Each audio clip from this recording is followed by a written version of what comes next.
Greetings, everyone, and welcome to the Produce Buzzers podcast. We are so happy you have joined us today, and I think you will be too after the show is over, because you will learn a lot about fresh fruits and vegetables, how to select and store them, how to prepare and cook them, and surprising facts about their history and origin. We hope it inspires you to eat more fresh fruits and vegetables, not only for your health, but also for your delight and pleasure as you explore their amazing world of taste and delicious flavors. Eating more of them will transform your life in so many positive ways. So settle back, relax, and get ready for another delicious adventure with the Produce Buzzers.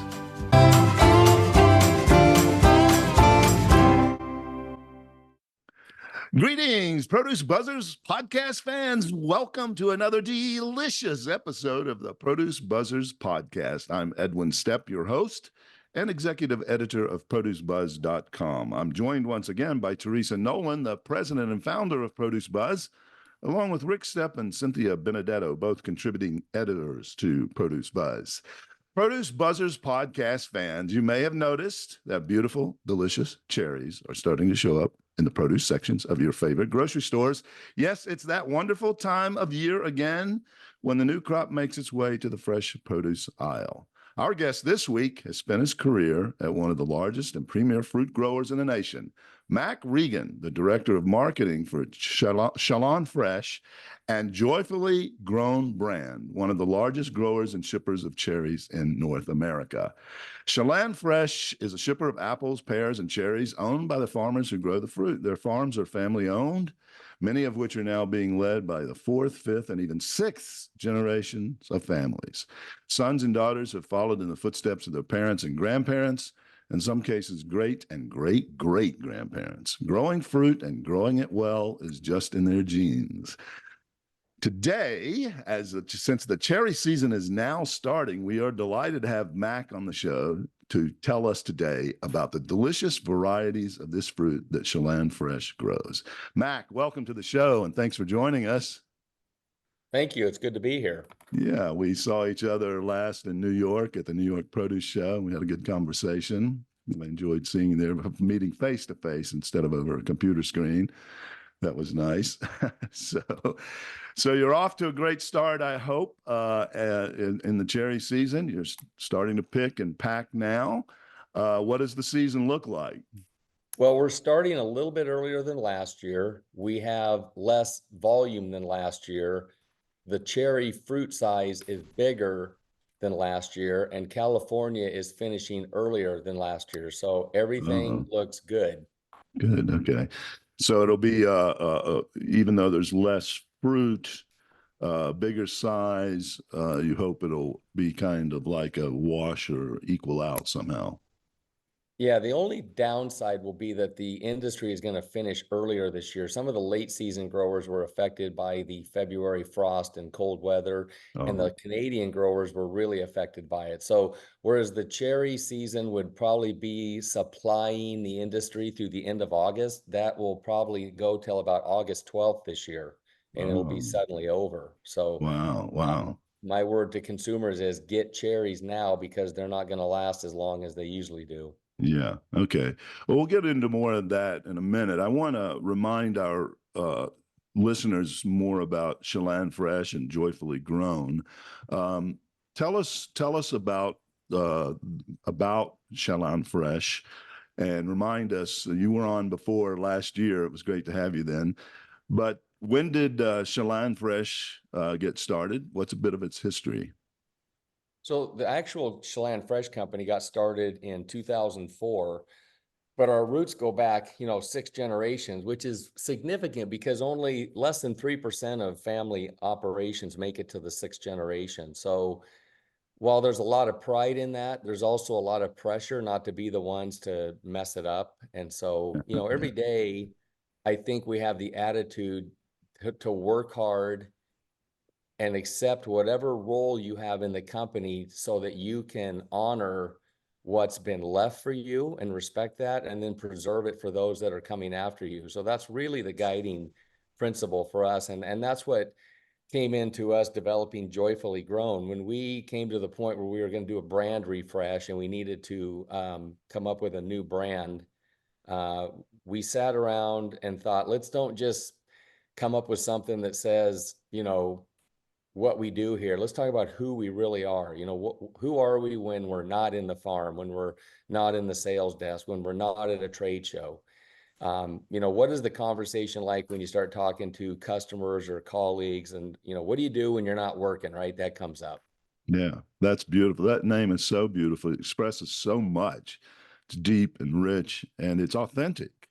That's Yeah, what I so we love started about asking our cousins, it's like, so what do you guys really get out of of your day? And the word joy just kept coming up. We were interviewing people. I was talking to my cousin Mac, who's older than me, and he was talking about the joy he gets from knowing that he grows a good, safe, quality product that makes people healthy if they eat it. And I didn't know this about him because we'd never shared all this. You know, we just kind of talk business, but we don't talk a lot of personal stuff. And so this really got us all talking about personally what being part of our big family business is.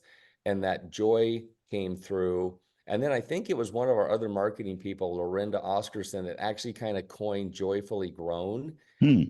So it's been a team effort, but she really kind of had some insight there I thought was great. And we had really good feedback from people, customers that would tell us, you know, things are tough.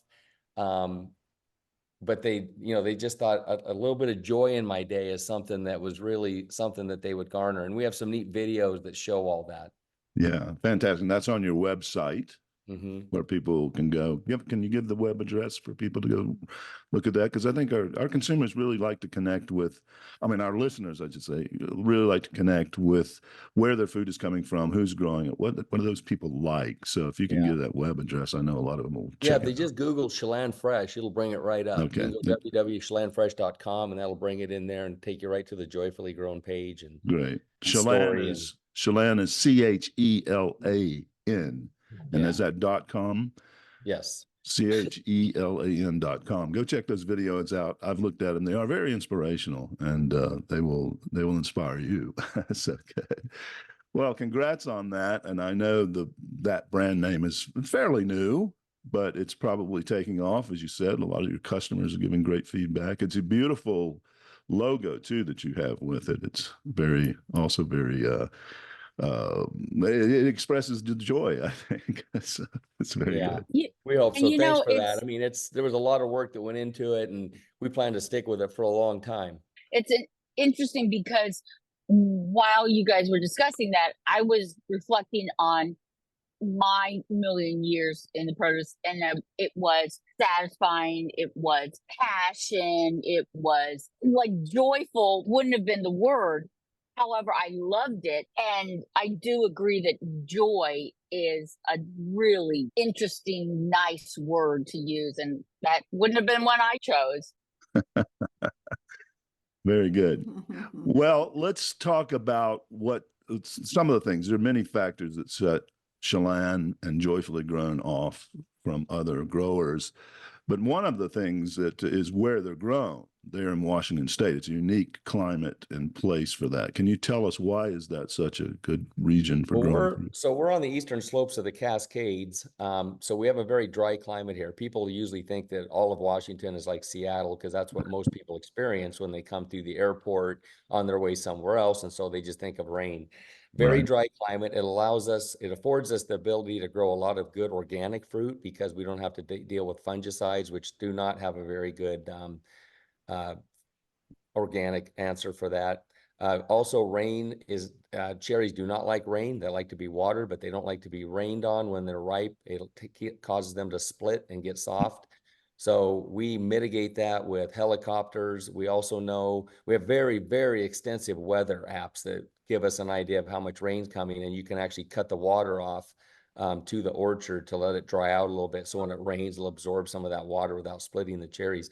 A tree's first inclination is to protect itself. So if a tree is overridden with water, it's going to push that water out into the fruit, and that's what can happen. So that's Right. something that that's the big fear every year is you get right to pick, And they then start rain splitting. event. they start splitting at that point Right. too. What is that the only problem, or are there Pretty other much, problems? and then they'll get soft, and so they don't last long in the shelf once we pack them. The other thing Right. we're blessed with here is lots of water. You know, I'm sitting next to Lake Chelan right now. Just, you know, I can't even calculate how much water's in there. It's the hundreds of trillions of gallons. We get the beautiful Columbia River that comes down from Canada every year. It's never had a bad snowpack. It's always full. You know, it Yeah. creates a lot of hydro good clean power. So we have good affordable power for everything that we need to do. We have great volcanic soil. Mount St. Helens blessed us with another layer of that in 1980. Right. It was May 18th, I think. I was outside and I heard this massive boom to the west. I didn't really know what it was, but it sounded like a big thing of thunder. And that was Mount St. Helens letting her know, here comes some ash.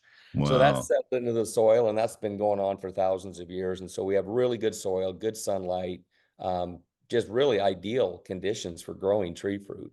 Right. Fantastic.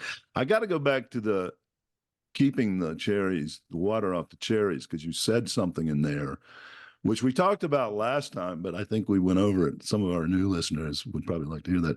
You said you use helicopters to keep the water off the fruit. Tell us what that does. Yeah, so we have a fleet of like 12 Sikorsky helicopters that are all piloted. We have a pilot station that's on call 24/7 during cherry season. And we like the Sikorskys because they put out a big, wide, soft swath. You don't want to beat the cherries to death. You just want to get the leaves blowing, and you want to get the water out of the stem bowl where the stem connects to the cherry. Water can sit, and that's an entrance point. Not only will it enter through the stem, but it'll enter through that incision point, and Oh, that's what will cause it to split. So having all that wind go through dries the fruit, dries the cherries, kind of dries the leaves and the trees off, and really helps to mitigate that cherry splitting. But that's an expensive endeavor. I yeah. mean, it's to sit out there at the heliport and watch all those guys take off. And then at all the different orchards, there's guys on the ground with communication devices, and they're guiding the helicopters of where to go. Wow. And your company owns those helicopters? Yes. Well, that's Wow. fantastic. But another reason why Chelan and Joyfully Grown is going to be a better product when you see it on the shelf. So, okay, so the climate is one factor that sets you apart. What are some of the other things that set Chelan So one of the apart? things, we're one of the few people, I don't know who all does this, but I know we color pick our cherries. Most people don't. Most people just pick a cherry when it's pretty much ready to go. And you'll always have a few cherries that are a little overripe. Most of them will be ripe perfect in the middle, and some will be a little underripe, but that's just, that's just how it is. We pick the outsides of our trees, we pick some of the tops, and then we come in and pick the insides. And the other thing we do is cherries don't like heat. So you want to get cherries cooled as soon as possible. So we, instead of having one picker for a bin of fruit, which takes about 2 hours to fill if you're picking, we use what's called bucketers, which are we have people that go around and pick up buckets that the pickers pick. So all the pickers do is pick into a bucket, come down the ladder, drop the bucket right there at the base of the ladder, grab an empty bucket and go back up and pick. The bucketers come by, grab that bucket. Collectively, they take 10 or 15 pickers and put their fruit all into one bin. So those bins are being filled up in like 15 to 20 minutes. Wow. So right after that, they're brought out of the orchard, and they're hydrocooled at Yeah, that point. So that's it. instead of sitting there for another hour and a half in the warmth, they get hydrocooled. And so we think that goes a long way to adding to their shelf life and our ability to export cherries 30 days away from us. So it's an added expense.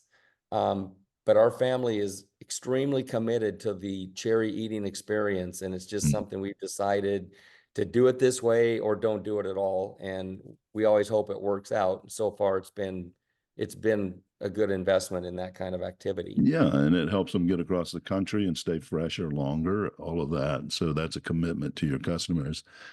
And But well, what about, go so ahead. if cherries are if you harvest them by color, do you also measure like bricks? Oh yeah, we measure the acids, and we measure the sugars with a refractometer, and we Right. actually measure pressure of the cherries too. There's a certain DPI that we measure. You get over 280, 300. Those are good for export. And there'll be times when no matter how good a job you do growing cherries, you'll have some that aren't the best. It happens to all of us. As good as Washington growers are, we all have our ugly stuff. And so we're able to test with our technology. We're able to test those cherries and keep those close, send them to California instead of export or New York. And those cherries will land perfectly well, and we get paid and the customer gets a good eating experience. So it's really important to have the technology to know what you have, good, bad, or ugly. What is the lowest amount of bricks and what's the highest amount of bricks that is so we feasible? usually so Rainier cherries will be up and around the 22 to 24 bricks. We want our red cherries to be somewhere between 18 and 20. So we don't usually pick below that. And for our listeners, again, we've talked about bricks here before, but we'll remind you, bricks is basically a percentage of the sugar in a piece of fruit. And so if it's 22, it's 22% of everything, or is it 22% of something else that I'm not aware of? I don't know the science. Well, there's a ratio of acid to bricks to also soluble solids. Okay. So it's just really a measure of the liquid, of the elements that are involved in the whole liquid between soluble water, soluble solids. Because when you squeeze a cherry, you don't just get pure juice. There's fiber, there's everything in there. And so when you use a refractometer, it just gives you a scale of how much sugar is present in that. So that's how we actually do it, is looking through a refractometer into the sun, and it gives you a blue bar reading. It's pretty accurate, actually. So 23 is good. Yeah. And 18 well, it's a little too high for red cherries. It's good for it's good for Rainier cherries because that's what they're prone to.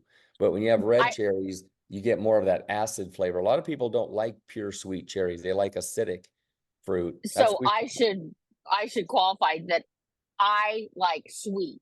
So I want a high bricks level. Yep. Is it, if it gets that high in a red cherry, is that bad for shelf life, or is it just... it could be. It could be that it's just overripe. Right. We just don't let them get to that level. Yeah. So we use minimums. We don't really focus on maximums. We focus on minimums because once you hit that baseline, then that's when you want to start harvesting. Right. Got it. Well, you touched on the harvesting a bit, and I gathered some from it. There was a question I was saving for later, but I think I'll jump into it now since we talked about it already. That sounds like they're all harvested by hand. You're not shaking the tree and they're falling on the ground. And I think I've seen some places, this may be just the Michigan cherries for processing, but I've seen where they shake the tree to harvest them. But these are all done by hand. Yeah, and it's interesting. I think I did a calculation last year of how many billion cherries we harvest, because I knew how many pounds we do, and I figured how many were in a pound. It was almost like 120 billion cherries that we harvested. That we didn't pack all of those because you don't get a full pack out, but that's in one season. Yep. That's about an 8-week period. Billion cherries. Yeah, I think that's what I came up with. I should recheck that, but it was just a staggering number that I'd never, we talk about how many tons we pack, per acre. And I've never taken the time to really kind of drill down the cherries, but it's in the billions. I mean, it's a mind-numbing number to think that they're all picked by hand. While we're working right now on robotic apple harvesting, nobody really has come up with anything to harvest cherries. Cherries are very unique in how you got to grab the stem and make sure the cherry doesn't come off the stem. And it might be a long time before we mechanically harvest cherries without damaging the tree. They might cut a limb off a tree and then take fruit off of that. But yeah, it's a very, very labor intensive. So far, the industry has been blessed with good labor sources. We have good pickers, and that's a real positive. Yeah. They grow in clusters, don't they? Yes. Cherries. And you hopefully, unless you had a bad bloom, and then they're spread out like apples on the tree. And that's not good. So can they pick one cluster in one grab, or do they? No, they'll just get a cluster and they'll just work right up the limb, and they'll pick probably 4 or 5 cherries at a time by grabbing the top of the stems where they come together. Yeah. And so that's how cherries grow, is they'll be on a bud, but they'll grow out 3 or 4 cherries could be connected. And that's why when we get them to the packing line, we have to run them through a cluster cutter, it's called. So you're taking that cluster, and there's fingers on the table as it slopes, and it grabs those cherries, go on each side of that finger, and then a really sharp blade spinning cuts that. Oh, And so wow. that's why we have to cut all the cherries so that we can individually size them. Yeah. Do you have We- videos of that on your website? I don't know if we have videos of that exactly happening, but I think that The we have packing line? some. I know, yeah. Yeah, that'd be interesting to see. So, yeah, well, fantastic. So, how many cherries to a cherry tree typically in a season? Oh, that's a good question. I don't know for sure. Yeah. That's a good question. A lot. I mean, it's something I've just never really. Yeah, it No. probably varies so much by variety and where they're It being does, and by grown and year everything. and so and No, that's such, true. but Yeah. there's a ton of them. Right. A cherry tree, if it's younger, is not going to have near as Yeah. much as one that's older, I Right. suppose. And so bigger. And speaking of that, how long does it take um to for a cherry tree to start producing when after it's Typically 3 to planted? 4 years. We have techniques where we'll grow them on what's called a fruiting wall, and when you take the limb and bend it, you're bending those cambium member on the skin. So it's Yeah. like your finger, when that bends, that wants to sprout Oh, fruiting wood. So you can you can speed it up a bit. You can Yeah. speed that up about a year or two. Yeah, interesting. And are cherry trees grafted like apple trees, or are they Yes. planted from Yeah, seedlings? on the different rootstocks. Some are dwarfing rootstocks and different rootstocks. It's like if you have a cherry tree like a lapin tends to be very precocious. They're very self-fertile. So you want to put them on like a mazard rootstock that isn't really precocious. Otherwise, you get way too much fruit on the tree, and it's hard to thin the cherries off. And so then you get a lot of small fruit. So there's a Yeah. lot of science going into the variety, where you're growing it, the soil, sandy or clay, whether it's sloped and drains well, whether you plant the rows north, south, or east, west, depending on how the sun is going to hit the trees, and then you determine your rootstock. Yeah. Oh, fantastic. And then so you can grow any variety on this common rootstock. It doesn't have to be the same. Yeah, it may not be variety. successful. It'll grow a Oh, tree. Yeah. yeah. Right. Interesting. Well, while we've been talking about varieties, let's get into that. Tell us about your different varieties and Well, we don't really differentiate our cherry varieties a lot, because the reason that we have different varieties is different varieties ripen differently. So the Chelan variety, for instance, is about 60 days from bloom to when it gets picked. Sweetheart and Lapin are more like 70 days. So if you want to have a longer cherry season, you plant a Chelan orchard on low elevation, close to sea level. You plant Lapin or the Canadian typical varieties as high as you can, 4,000 foot. So then that way you prolong the season, and then you have everything in between, different elevations. It also helps you manage your harvest labor so that you're not picking everything at one time. right. So there's a lot that goes into a variety. You know, if I were to give you 5 or 6 varieties just and mix them in a bowl and tell you to pick out the different ones, you probably couldn't do it. No. Yeah. So we have basically dark sweet varieties, which are the dark cherries. We have what's called light sweet, which is the Rainier. And then we also have a proprietary variety called the Arondo Ruby. Yeah. And what I tell people it's like eating a Bing cherry or something with a little acid and a Rainier at the same time. It's a very complex, amazing cherry. We only have about 12,000 20-pound boxes a year, but they are mind-blowing good. Yeah. Do you And get where any did those go? Did those stay local, or did Oh those yeah, they go stay local. Like to we'll send them to Bogus or like Metropolitan Chefs or Market in something? Seattle, Mhm. Gelson's in California, Sprouts, take some locally. They Yeah. go quick. I Yeah. remember when Rainier were like, oh my God, they're in there, and it was such a short season. And now, as a consumer, we're pretty spoiled that they have a longer season. Yeah, they're an amazing cherry. A Rainier cherry is one of the best pieces of fruit you'll ever put in your mouth. Yeah. Agreed. Are those a hybrid, or have they been Rainier around for a long time? Yeah. or the Ruby? The Rainier we were talking about, so I was thinking about that. Well, the Rainier have been around for a long time. The Ruby actually came from one of our Rainier growers. He Okay. noticed that he had 3 or 4 branches about 20 years ago producing some cherries that were a little bit bigger than the rest, a little bit earlier, and more red color. So he Yeah. kept watching them, and then he had the the limbs tested, and they actually had a different DNA than the rest of the tree. Wow. So legally, he couldn't call those cherries Rainier, but he noticed they were good, and he had that fruit grafted, and that's how he came up with the Arondo Ruby cherry. They call that One a of sport. nature's little blessings. Yeah, they call that a sport. Is that what that's Yeah. called? When it just that happens a lot in apples, I know, but I didn't realize it happened that in cherries. So that's fantastic. Well, cherries are not widgets. You've touched a little bit on some of the challenges you're facing this year. You can't control the production of them like a product coming off an assembly line. On top of that, what is produced is then again at the mercy of Mother Nature with all her unpredictability. So, what challenges? Tell us about the challenges you face as a cherry grower. What are some of those issues? Well, starting off, you got to get through the winter without having your trees freeze or get so cold the buds freeze. And so that's what happened in Canada. They had a blast of warm weather. And I tell it, it's kind of like if you're a person, you've been in winter all along, you've been wearing a coat, and all of a sudden the weather's warm for 70, 80 degrees, and you get rid of all your coats. And then all of a sudden it gets cold and you get caught without a coat, you could Yeah. freeze to death, right? Right. That's what happens to the trees. They kind of start swelling, the sap starts going. Then all of a sudden, boom, super, super cold weather came, and it just nailed them. There were actually not just bud deaths, but tree deaths. So that's the first thing you got to get through. And then when bloom time comes, you're hoping that it's not rainy, because bees don't like rain and pollen likes to be dry. So you need good conditions of like 60 to 70 degrees, not too windy. You want to get your trees pollinated. And then during that time, you can get frost in April and May that can just kill the blooms, because they're very, very susceptible to freeze damage. At 32 degrees, they're dead.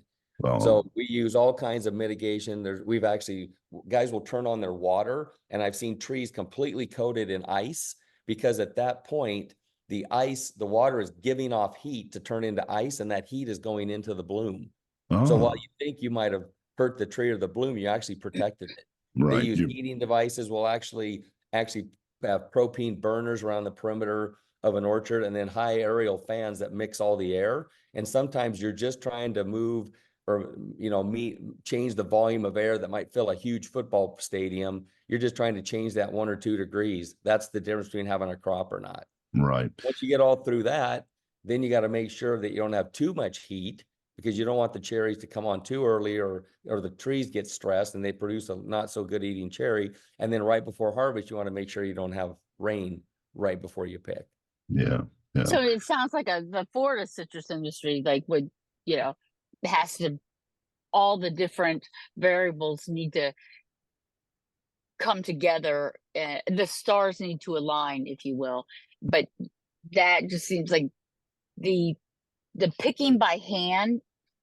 I kind of recoil with the price of cherries, but now I feel like it has to go in the same category as blueberries, in which I have picked blueberries and I will never complain about price. I think that cherries are also in that category. Yeah.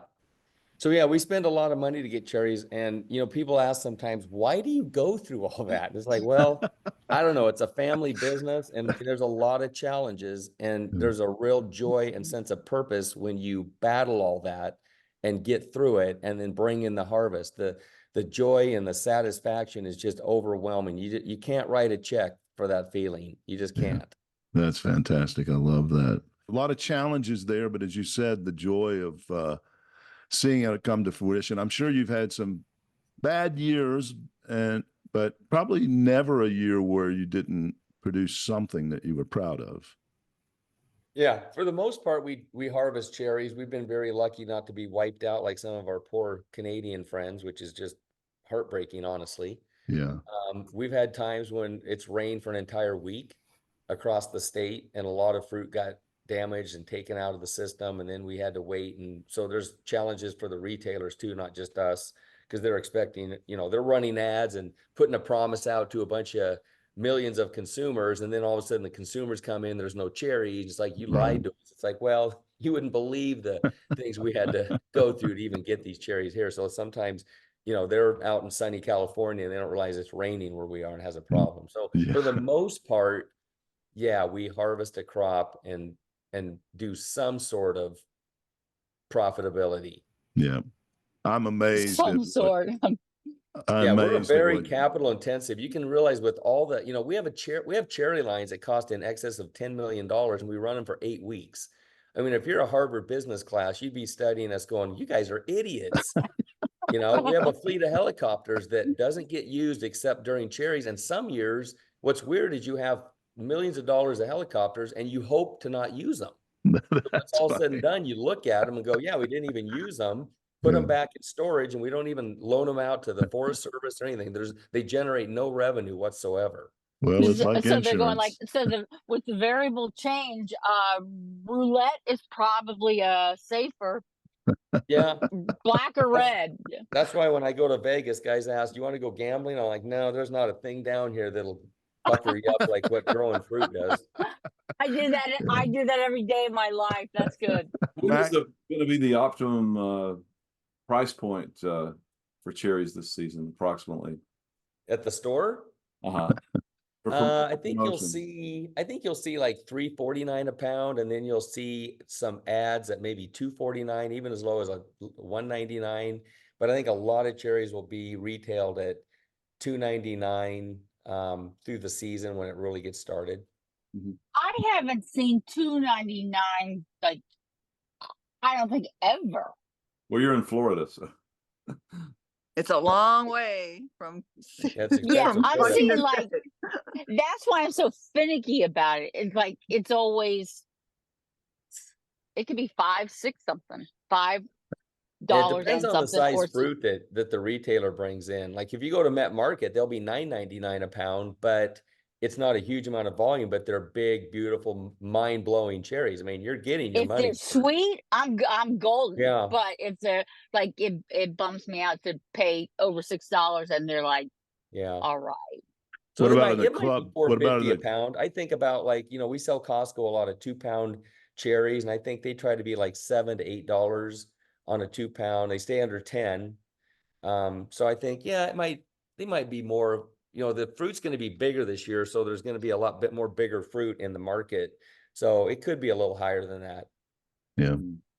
Well, that's certainly worth it. I tell you, so people get used to kind of low prices in the produce aisle, but there's nothing better for you. And per pound, per ounce value for most produce items are still such a bargain when you really compare it to other processed foods, especially. So cherries are a bargain, even at $10 a pound, I think, because they're so delicious. And, people go pay $5 for a latte at Starbucks, but, that's they'll gripe when they get a pound of cherries for that price. I'm sadly become a consumer when I walk through the door. When should I be purchasing the Rainiers? Yeah, you got to get those while they get. It's good. However, I've been disappointed with the Bing cherries. So, do I wait a couple weeks till they come in? Is there any telltale sign? And Not really. There's no real cherry variety that's so much better than another one. And when it comes to dark sweet, I mean, if cherries are not eating good, it's probably not just the variety. It's probably the growing conditions were so great, and it's probably affecting the whole entire industry. But cherries, there's a few early varieties called Chelan, and they eat good. They don't, come into July, you wouldn't want a Chelan variety cherry. It happens to be named after our company, but it has nothing to do with it. It's just a variety. And we grow them because they're early. But yeah, I would say, by anytime you get cherries around the week before the 4th of July or after, you're getting into what are really the meat and potatoes of the cherry industry. The stuff that guys really, really focus on growing. That's right in the middle. Yeah. Well, speaking of that, what can you tell our listeners about how to select cherries? Usually they're pretty consistent when I see them. It's not like apples can be, or other fruits and vegetables where you really got to watch and look it over. So this is a loaded question because for years we tried to do cherries without a stem, because so often you'll pick the cherries and for some reason the stems will turn brown, but the cherries are delicious. But when you look in a bag or a clamshell and you see a bunch of brown stems, it doesn't look fresh, right? It's like, Yeah. But you got to get past that. So you look for green stems, but brown stems are not necessarily a bad sign. Right. What is a telltale sign is you like to look to cherries that are bright. If they're reflecting the light in a bright, clear manner and the skin is taut and tight, that's usually a really good cherry. If they're shriveled and the skin is mottled looking, if the cherry looks like it's been rolled over sandpaper, we call that alligatoring. It's Mm. probably dehydrated a little bit. As those cells dehydrate, those micro cells, they pull in a little bit on the skin, and that's what gives you that look on the cherry. So it Yeah. just means it's not optimal. Other than that, the cherries are pretty good. You don't want to get anything that's has decay in it, Right. but other than that, cherries should be pretty decent if they've been kept cold. And I like to shop at stores where they keep the cherries cold, that they don't necessarily put them out on a room temperature display. Right. You Right. hope that the catch-22 to that is that a lot of stores don't have the location that you want. So for us as a cherry grower, I want customers to see my cherries right when they walk in the door. I want a big display of them, and I want it refrigerated. Yeah. Not a whole lot of grocery stores offer that. Right. Very Refrigeration few. stuff's usually in the back or against the wall. They usually don't have a lot of satellite because it's expensive to run that plumbing out to a satellite deal, Right. and they're expensive to service if something goes wrong. So they usually mount them against the wall so they can service them from behind the wall that you don't see. So ideally, you'd have those satellite refrigerated upfront big displays. That's really a great way to drive any produce item. Yeah. Is there anything that you like them merchandised with? Cool Whip's good. Pie crust sometimes. Not another fruit. Not necessarily. I mean, cherries are so unique to themselves. I mean, cherries are good frozen. I mean, we put up some information there on our bag sometimes, or on our website, or at the store about buy now, freeze for later. I mean, they make great cocktail ice cubes in the winter. Oh, You yeah. you freeze them, get some real big ones, drop it in a martini or whatever, or a margarita in January at your New Year's Eve, and your friends will be kind of blown away because you can eat your ice cube. That is a Would great you idea. seed them first? Would you de-seed Yeah, them? you take the seed out. Okay. Well, speaking of that, I had a question on that. Do you have a favorite device for pitting cherries? One that maybe you probably have some mechanical things, but something a consumer could pick up and use. My favorite cherry pitter is one that's held by someone next to me doing all the pitting. That's my favorite cherry Yes, with pitter. a paring knife. Yeah, my mother Yeah. used to be the best. Yes. They make a lot. They're all hand done. We don't use anything automated. It's just a mechanical little. I probably got one in one of my drawers here. And Yeah. they're the worst. But they don't. It's then you're like, oh, forget it. You do 4 of them, and you're Yeah, like, so I'll they're do it pretty with a knife. simple, basic. They, some are better, made out of stainless steel and have and closed more consistently, and plastic ones can get off and probably poke a hole through the side of the cherry. But you get a good $40 or $50 cherry pitter, you're going to be pretty happy. Right. Amazon, I'm sure, carries a ton of them. Yeah. I've seen some that are. Okay, so this is recorded, so I can hold you to that. I'm sure they do. That, I'll put that my was money, a I'll put question. money No, on that. that was a question. Amazon. I had a If they really don't, they nice, will after this.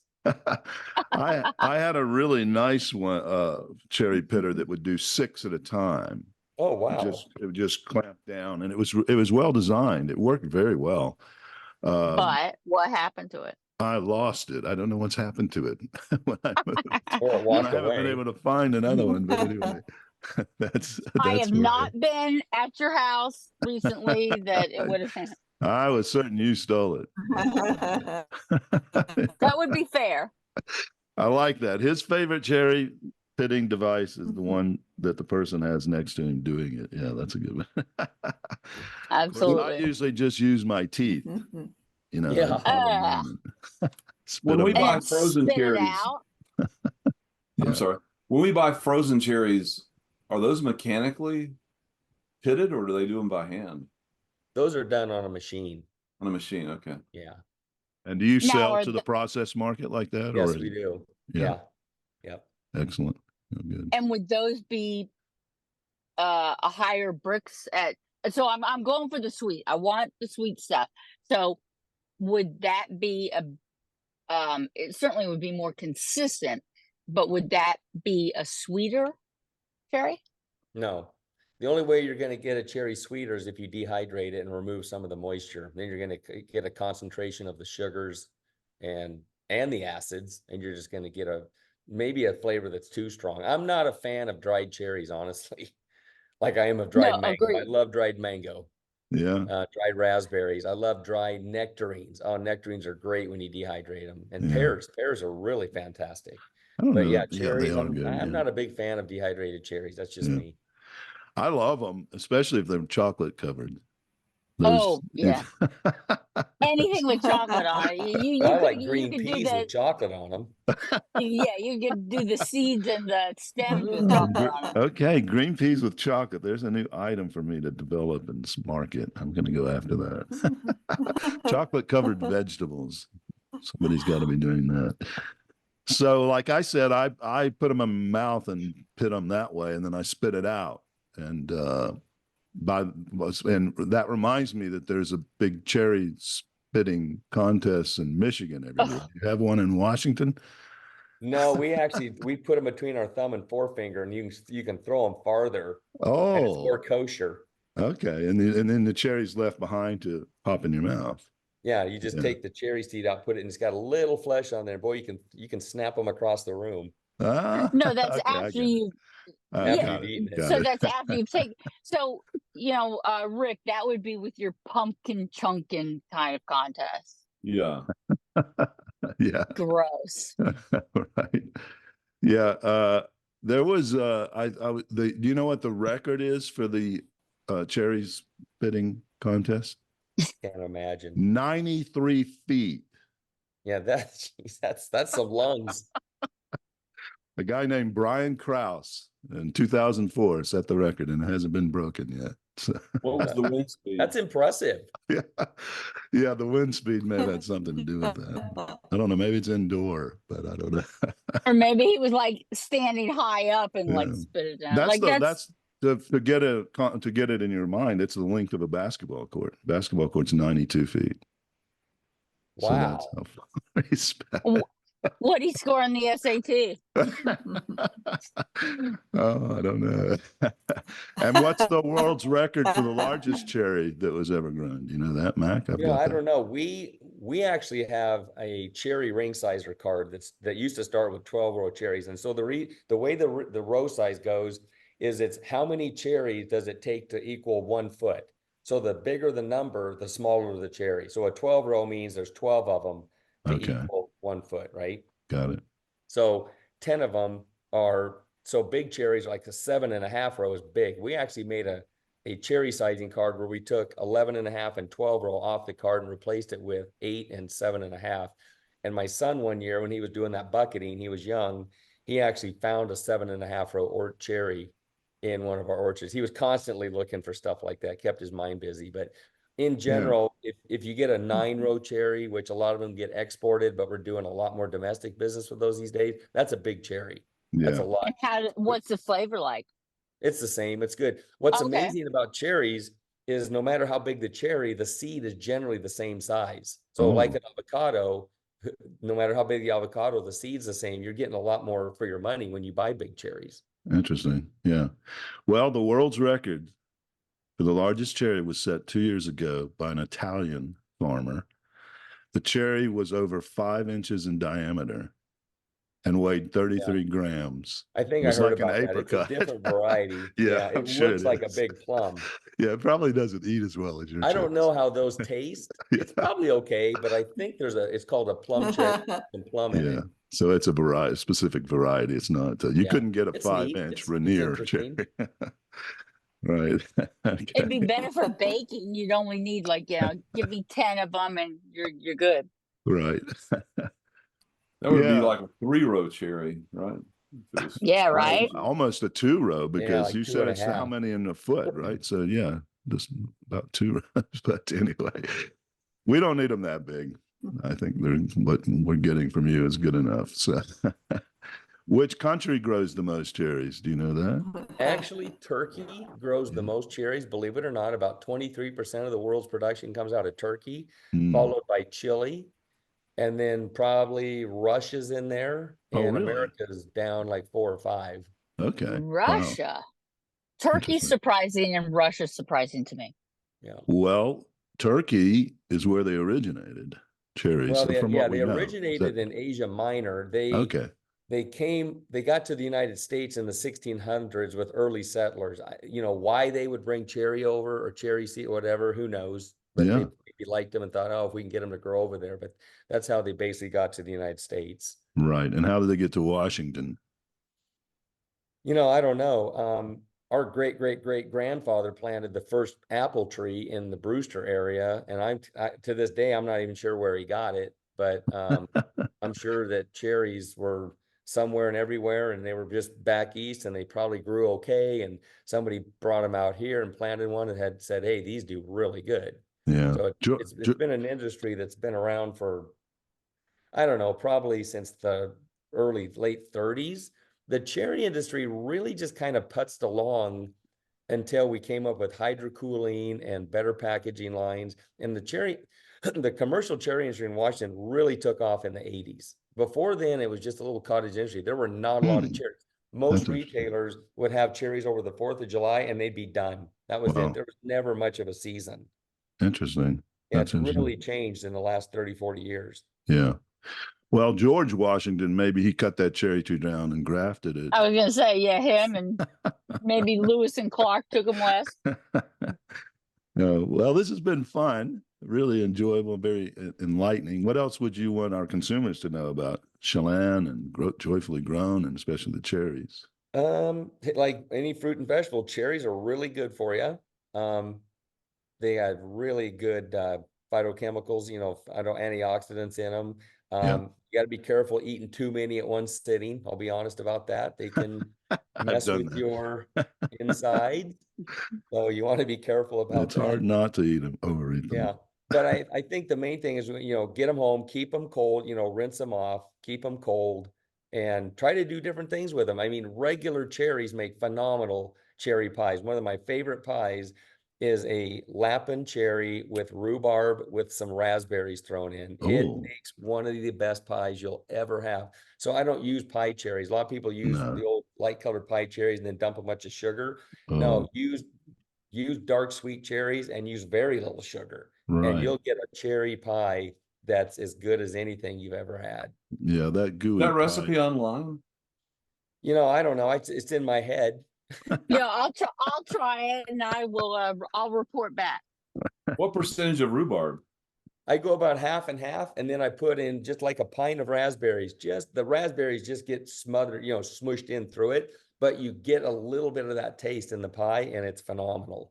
And it helps sweeten it too without sugar, I guess. Well, so yeah. Do you I have put a local little bit of rhubarb? sugar in, maybe quarter cup, but it's not much. Yeah. All the work is in pitting the cherries. Right. Exactly. Do you have local rhubarb that time of year, or do you have to freeze it and use it later? No, we have local. Uh-huh. Yeah, fantastic. Well, that's a great recipe, Matt. Get it up on your website for our listeners. Giving you work to do now. And with the recipe, yeah, let them know that they have to get a de-seeder, if you will. Yeah. Well, the best thing that, as far as recipe that came out of this conversation was the tip on freezing cherries and using them in a cocktail. Man, I'd never thought of that. That's my next go-to. So great. Well, we've had some problems with Teresa's connection. She's been frozen. Teresa, are you there? I guess we've lost her. Apologize. I am here. Can you hear me? Oh Yeah. boy. Hold on. I'm going to try to come in on my phone. Okay, or you could shut your video come in down. on my phone. So okay? we have to get Teresa in here, Mac, in the end, because you may remember our ritual, our painful ritual that we put you through. I don't. Must not have been painful. At least not to me. Teresa, it's a reoccurring nightmare. He wants to wake up and forget. Right. But wait a minute, Teresa also had a question or a comment. Yeah, I think Matt covered it because I was going to suggest that maybe they could make money by doing some kind of gambling thing with the cherry season, but I think he already covered me on that. So they should have odds in Vegas on your cherry season. Right. Yeah. Anyway, so our painful ritual, Mac, I'll remind you, Teresa loves her puns. So in every episode, we put our guests through this painful ritual, having listened to a pun. And we call it, this section we call Home Grown. Because the puns are so bad, we don't laugh at them, we groan. So, so Teresa has one for us today, and I'm glad she's reconnected with us to give it to us. Teresa, what is the homegrown of the day? Okay, so this is like a three-parter. Oh boy. What was the first sport that Cherry wanted to participate in at summer camp? Okay, what was the first sport sport? that Sport. Cherry, that Okay. Cherry wanted to participate in at Yeah. camp? So we have to answer this one first, and it sounds like there's a follow-up of some kind. Okay, so we try to guess this, Mac. I'm very bad at it, but Rick's usually pretty good, and Cynthia comes in sometimes. Cynthia, what do you think? What's the first sport? Rick? I can't think of anything. Sport. I'm thinking of gymnastics doing the splits. I love it. That's good. Oh, that's good. Of course, that that's would my be very- nightmare. So That's for bananas, Mac. No, it shouldn't be something like the cherries on top. Okay, I Edwin, think we're. did- I'm stumped. So let's Okay, let's all right. get straight to the groaning. Okay. Archery. Archery. archery. Oh, Yeah. see? Yeah, okay, I get it. So- Yeah. I'm so sorry, Mac. Oh. And what did the camp counselor say about the Cherries' performance in archery? It was the pits. You got it. Oh, nice. And what did the Cherry reply? What did the cherry reply after that? Pit off. Kiss my pit. Anybody? I'm thinking, I can't get it. All right. That was uncharitable. Oh boy. Oh, Yeah. yeah. Sorry to put you through this so early in your day and week. But All right, I got to go get another cup of coffee. Might have a little Exactly. vodka in it. okay, how about cherries and coffee? Cherry flavored coffee? No, I sorry. don't think I've ever had that. but No, I don't think I there's have a either. lot of things. I'm trying to think. Cherry smoothie with vodka. Mm. Okay, that's good. All right. Well, thank you, Mac. Always such a delight to have you. You're always so educational, entertaining, and we've learned a lot today. Thanks for taking the time. Oh, you're welcome. It's my pleasure. Thank you. Great. Well, good luck in the season. We hope to see you again. Maybe apple season, we'll have you back. Sure, I'd love to. Okay, we'll let you go. Get back in Thank those you. cherry orchards. Get us our cherries. Come on. All right. Thanks a Thanks, lot. Mac. Be well. Bye-bye. Mhm. Well, thank you, listeners, for tuning in to the Produce Buzzers podcast, brought to you by Produce Buzz, the gathering place for lovers of fresh fruits and veggies. We hope you were entertained a bit and educated a lot about fresh produce. Be sure to join us next time, and please tell your friends to do so as well. Like, share, and comment on our Produce Buzz Facebook page, and check out our website at www.producebuzz.com. There you will find articles about fresh fruits and veggies, how to select, store, and prepare them, as well as lots of interesting facts about all the wonderful bounty the earth provides for us. Until next time, be fruitful and don't forget to veg out.